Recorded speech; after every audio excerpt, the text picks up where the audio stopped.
40-40 लाख रुपए देके OMR fill हो जाती है। तो इस तरीके से अगर OMR फिल करके बच्चे हमसे आगे निकल जाएंगे तो हम लोग तो कितना भी पढ़ लें फिर भी नहीं होना भाई। अगर पेपर लीक करने वाला मिल गया तो अपना काम हो जाएगा, साल भर बस उसी को खोजने में लगे रहेंगे। अब टेलीग्राम पे ज्वाइन करेंगे पेपर लीक करने वाले ग्रुप को। मोदी जी कहते हैं कि मैं शिक्षा में विश्वगुरु बनाऊंगा। मैं भी उनकी इन्हीं बातों पर विश्वास करता था, लेकिन देश को कहाँ ले जा रहे हैं। मैं गांव का किसान आदमी हूँ जो आज से पहले कभी थाने चौकी नहीं गया, वो सुप्रीम कोर्ट में खड़ा है। सरकार अपने आप को बचाने में लगी हुई है।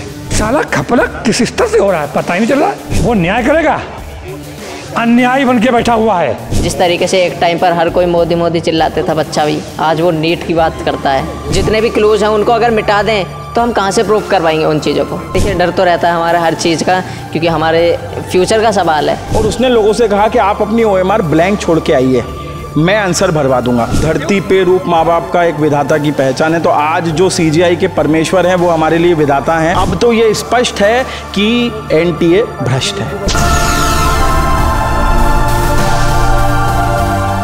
सुप्रीम कोर्ट ने लंबी चर्चा के बाद जो है याचिकाकर्ताओं के लिए एक जानकारी दी है। उसमें बताया है कि शनिवार तक जो है जितने भी छात्रों ने एग्ज़ाम दिए थे उनका जो है नाम छुपाकर उनके जो रिज़ल्ट हैं वो ऑनलाइन जमा कर दिखा दिया जाए, और इसका जो फैसला है वो सोमवार तक के लिए टाल दिया गया। कुछ स्टूडेंट्स हैं हमारे साथ, बातचीत करेंगे उनसे।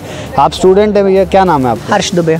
तो हर्ष जी, क्या लग रहा है कि सोमवार को जब फैसला आएगा तो आपके पक्ष में आने वाला है कुछ और? जहाँ तक मेरे पक्ष में आएगा फैसला, क्योंकि जो NTA वाले हैं वो प्रूफ नहीं कर पाएंगे हर चीज़ को।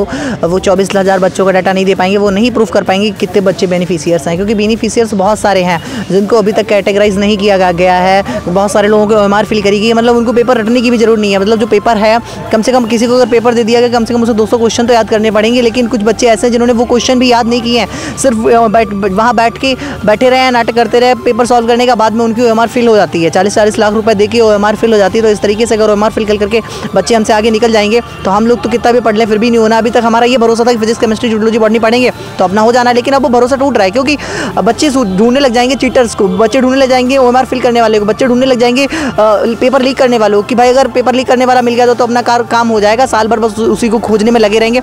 उस ग्रुप को ज्वाइन करेंगे जिस ग्रुप पे चीटर वाले लोग आ जाए कि भैया अब तो ये चलेगा कि भाई नीट पेपर लीक ग्रुप, तो बच्चे उसको ज्वाइन करेंगे। अभी तक टेस्ट सीरीज को ज्वाइन करते थे, अब टेलीग्राम पे ज्वाइन करेंगे पेपर लीक करने वाले ग्रुप को कि भाई इस ग्रुप पे तो अगर लास्ट में पेपर मिल गया तो काम हो गया, साल भर कितना भी पढ़ लो कुछ नहीं होना है। फिर तो क्या लग रहा है कि अभी जो फैसला आएगा तो आपके पक्ष में आने वाला है? हो सकता है आपको लग रहा है, क्योंकि अभी इनके लिए बोल दिया गया कि छात्रों का नाम तो छुपा दो मगर उनके रिजल्ट जो है ऑनलाइन डिक्लेयर कर दो। हाँ, ऑनलाइन रिजल्ट डिक्लेयर करोगे तो इससे ये पता चलेगा कि किन बच्चों के साल भर जो है 200, 300, 400 नंबर आए और एकदम से 700 नंबर, एकदम से 690, एकदम से 650 नंबर आ जाएंगे।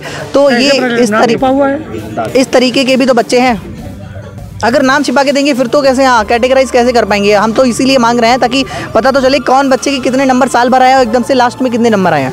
पारदर्शिता लगेगी इसमें कि पारदर्शिता है? इस तरीके से पारदर्शिता नहीं, जहाँ पर पता तो कर सके कि किस बच्चे के कितने नंबर अभी आए हैं और कितने नंबर उसके मॉक टेस्ट में आते रहे हैं। चलिए, और भी लोग हैं हमारे साथ। आप पेरेंट्स हैं, आपके बच्चे ने जो है नीट का एग्ज़ाम दिया था, तो क्या लग रहा है रीनीट होगा या फिर नहीं? देखिए, अभी हर सुबह को जब सूर्य उदय होता है तो उसे अरुणोदय बोलते हैं। उदय होने के बाद में सूरज बनता है।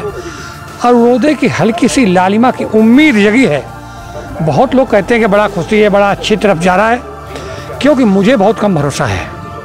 ये जो सरकार ने सिस्टम बना रखा है, अभी मैंने इसी फील्ड में देखा है सुप्रीम कोर्ट ग्राउंड में, जो बच्चों UPSC के पेपर दिए वो भी यहाँ आए हुए हैं। मोदी जी कहते हैं कि मैं शिक्षा में विश्वगुरु बनाऊंगा। मैं भी उनकी इन्हीं बातों पर विश्वास करता था, लेकिन देश को कहाँ ले जा रहे हैं। मैं गांव का किसान आदमी हूँ जो आज से पहले कभी थाने चौकी नहीं गया, वो सुप्रीम कोर्ट में खड़ा है। वो जंतर मंतर पे धरना कर रहा, वो NTA गेट पे धरना कर रहा, वो वो शिक्षा मंत्री के गेट पे धरना कर रहा। ये हमारा काम नहीं था। मैं लड़ते लड़ते लगभग थक गया हूँ। आज मैं वापस आऊँ, मुझे शायद आज फैसला होगा, जो भी होगा। नहीं दिया, अब कल क्या करें हम नहीं जानते। नहीं, हमें थोड़ी सी उम्मीद है, बहुत कम, बहुत बड़ी उम्मीद है, क्योंकि सरकार अपने आप को बचाने में लगी हुई है। सरकार ऐसे बचा रही है NTA को जैसे समझ रहे कि मैं इसको बचा लूँगा तो मेरी सरकार बनी रहेगी। जैसे नीतीश को और पकड़ते हैं, उनको क्या नाम, चंद्रबाबू नायडू को, उससे ज़्यादा तो इसको पकड़ रहे हैं, क्योंकि ये इसके घपले खुल रहे हैं। इनको पकड़ते पकड़ते पकड़ते पकड़ते सरकार ही खत्म हो जाएगी, इतना पकड़ रहे हैं। दोषी किसको मान रहे हैं इसमें? क्या लग रहा है कि रीनीट हो जाएगा या? मैं कहता हूँ, देखिए, मैं तो साधारण आदमी हूँ, गार्जियन हूँ। मैं गार्जियन हूँ, एक स्टेट सिस्टम का अधिकारी है। सैलाब में जो स्टीमर आते हैं वो जिसपे एंडर पर बैठ के बचाव कार्य करती है, मैं उस पर छोटा सा लीक करूँगा, तुषार मेहता और एनटीए के ऑफिसर को बिठाएंगे उसमें, वो सैलाब में जाएगा क्या? लीक का पता चल जाएगा, डूब के मर जाएगा। क्या छोटा लीक है? मैं कहता हूँ मैं उसको जो एनडीआरएफ के लिए आता है बैठने वाला जो हवा भर के चलते हैं उसमें, उस पर तुषार मेहता जो बचाव पक्ष के वकील हैं, धर्मेंद्र प्रधान जो बचाव पक्ष कर रहे हैं सरकार का, उनके एनटीए का और एनटीए के ऑफिसर को उसमें बिठा देंगे और सैलाबी क्षेत्र में छोड़ देंगे। एक सुई से सूरा करेंगे, सूजा से, जिससे बोरा सिलते हैं ना, मैं तो कल्ला किसान हूँ आलू वाला, मैं उस सूजा से सूरा कर दूंगा एक, और उसमें बैठ के पार कर दे। मैं अपने बच्चे को कभी पेपर नहीं दिलवाऊंगा और कह दूंगा आप मत करो रीनेट, ये पार कर दे सैलाब इस अंधेरे पर, उसमें बैठ के टूब में लीकेज के मतलब डूब जाएगा, और जब वो डूब जाएगा तो देश डूब जाएगा। एजुकेशन सिस्टम डूब रही है, चिकित्सा व्यवस्था डूब रही है। अभी मैंने यहाँ यूपीएससी के 20-25 बच्चे देखे हैं, वो भी रो रहे हैं। साला खपलक किस स्तर से हो रहा है पता ही नहीं चल रहा है, कहाँ पहुँचा रहे हैं देश को। उसके बाद में आपको विशेष महत्वपूर्ण बात बता दें, इस धरना में जब मैं शुरू से आया था, मैं ABP में मेरा बच्चा पढ़ता है DU में, मैं उसके माध्यम से अखिल भारतीय विद्यार्थी परिषद संगठन से मिला, उन्होंने मेरे साथ NT पे धरना दिया, गए अंदर तक चले, आपको तो सत्ता पक्ष लोग से बड़ा भरोसा लगा काम हो जाएगा। लेकिन धीरे धीरे कांग्रेस वालों ने इसको मेट्रो को ले लिया, तो सरकार ने कहा तो विपक्षी ले रहे मेट्रो को। तो मैं पिछली 11 तारीख की बातें आपको बता रहा हूँ। 11 तारीख को अखिल भारतीय विद्यार्थी परिषद के लोग जयपुर से डीलक्स कोच बस में उन बच्चों को बिठा के लाई जो बच्चे नो रीनीट चाह रहे थे। कलेक्ट किए गए बच्चे कलेक्ट किए गए। नो रीनीट कौन चाहता है, उनको समझाया गया कि तुम नो रीनीट बोलोगे पास आउट हो, और उनको डीलक्स बस में लाया गया। इसलिए यहाँ कोर्ट में पेश करना था 11 तारीख को। अगर हमारी बात 11 तारीख को पेश करना था उनको, मैंने धरना दिया, रोडों पे दौड़ा, पुलिस की धक्के खाए, तब कहीं धर्मेंद्र प्रधान जी से मुलाकात हुई, और उन बच्चों को जब कोर्ट में ला नहीं पाए, छुट्टी हो गई, कोर्ट बैठा नहीं 1 बजे के बाद में, तो उनको ले जाके आप इसमें मिला दिया जाके कि धर्मेंद्र प्रधान जी से मिल लो। तो प्रधान कहते बच्चों के साथ न्याय करूँगा, वो न्याय करेगा, अन्यायी बन के बैठा हुआ है। चलिए, और भी लोग हैं यहाँ पर, उनसे बात करते हैं। स्टूडेंट हैं आप? Yes sir. तो धर्मेंद्र प्रधान ने तो बोल दिया था बच्चों के साथ न्याय करूंगा, अब आपके साथ क्या हो रहा है? सोमवार को क्या लग रहा है, पक्ष में फैसला आने वाला है? देखिए सर, उन्होंने कहा था कि मैं उनसे मिलकर आया था, एजुकेशन मिनिस्टर जो हैं, तो उन्होंने उस टाइम पर एनटीए की गलतियाँ नहीं मानी थी। हम मिलकर आए थे, हमें अच्छा लगा, लेकिन जो उन्होंने बयान दिया था उससे हम सहमत नहीं थे। वो अगले दिन अपना बयान बदल रहे हैं, पहले दिन एनटीए को सपोर्ट कर रहे हैं, दूसरे दिन बोले कुछ जगह पर धांधलेबाजी। और आज के टाइम पे हर बच्चा जानता है, जिस तरीके से एक टाइम पर हर कोई मोदी मोदी चिल्लाते था बच्चा भी, आज वो नीट की बात करता है। हर जगह पर नीट की बात होती है। ऐसा क्यों? क्योंकि देश सिर्फ नीट का नाम, ये नीट का नाम जो है ना इतना उठ चुका है ना कि हर जगह कहीं भी चले जाओ, अगर 4 लोग डिस्कस करेंगे तो ये पूछेंगे कि क्या नीट की बात हो रही है। तो नीट का जो ये इशू है इतना बड़ा बन चुका है कि अब इसको सॉल्व करना ही होगा और रीनीट कराना होगा बच्चों का, ताकि बच्चों के मन में कोई मनमुटाव ना रहे। लग रहा है कि नीट जो है वो नीट एंड क्लीन है नहीं? क्लीन तो नहीं है, बिल्कुल भी क्लीन नहीं है, क्योंकि काफ़ी जगह ऐसे हैं, देखिए बहुत जगह ऐसी हैं जहाँ पर पेपर ऑनलाइन लीक करा दिए जाते हैं, और अगर वो जितने भी क्लूज हैं उनको अगर मिटा दें तो हम कहाँ से प्रूव करवाएंगे उन चीज़ों को, क्यों वो पेपर लीक करा कर तो जा चुके हैं। और जिसने पेपर लीक कराया है या जिसने भी पेपर लिया है वो थोड़े बताएगा आके सामने, या उसका कैसे पता चल पाएगा? वो तो यही चाहेगा इससे बचने के लिए मैं थोड़े मार्क्स कम लाऊं। और ये जो बच्चे थे जिनको पेपर मिला, देखिए कोई भी बच्चा सबसे पहले अगर वो पैसे वाला है तो वो नीट में ये चाहेगा कि मैं क्वालिफाई हो जाऊँ, क्योंकि क्वालिफाई करके वो प्राइवेट से कॉलेज कर सकता है और फॉरेन से भी कर सकता है। तो जो बच्चे जो पैसे खर्च कर सकते हैं वो क्वालिफाई करने के लिए पेपर लीक भी करा सकते हैं। तो एक पहले पुराने गाना था कि यही रात लंबी यही रात काली, तो क्या लग रहा है सोमवार को क्या कुछ फैसला आने वाला है? सर देखिए, सबसे पहले तो कल हम बहुत वेट कर रहे थे इस चीज़ का, काफ़ी हमें टेंशन थी इस चीज़ को लेकर के। इसको जैसे पेपर से एक दिन पहले का माहौल होता है वैसा हमारा माहौल था, बट आज हमें थोड़ी सी उम्मीद जगी है हमारे अंदर, और मंडे को भी ऐसे ही रहेगा। देखिए डर तो रहता है हमारा हर चीज़ का, क्योंकि हमारे फ्यूचर का सवाल है और हम चाहेंगे रीनीट होना चाहिए, और सीजाई सर से रिक्वेस्ट करते हैं कि रीनीट हो। चलिए, और भी लोग हैं। डॉक्टर साहब, आप तो हमसे मिलते रहते हैं, चर्चाओं में रहते हैं, एक्टिविस्ट हैं। आज ये लेके चल रहे कि CGI और SC give the justice to 24 lakh family. जी सर, देखिए आज CGI साहब ने, मुझे ऐसा लगता है, तुषार मेहता का नीट का पेपर ले लिया, और तुषार मेहता जो है वो क्वालिफाई भी नहीं कर पाए, क्योंकि तुषार मेहता और NTA ये मानने को तैयार नहीं था लीक हुआ है। बार बार तुषार मेहता ने लीक वर्ड को ब्रीज वर्ड से रिप्लेस करने की कोशिश की, पर ये इस्टेब्लिश्ड हो गया कि पेपर हज़ारीबाग से लीक हुआ।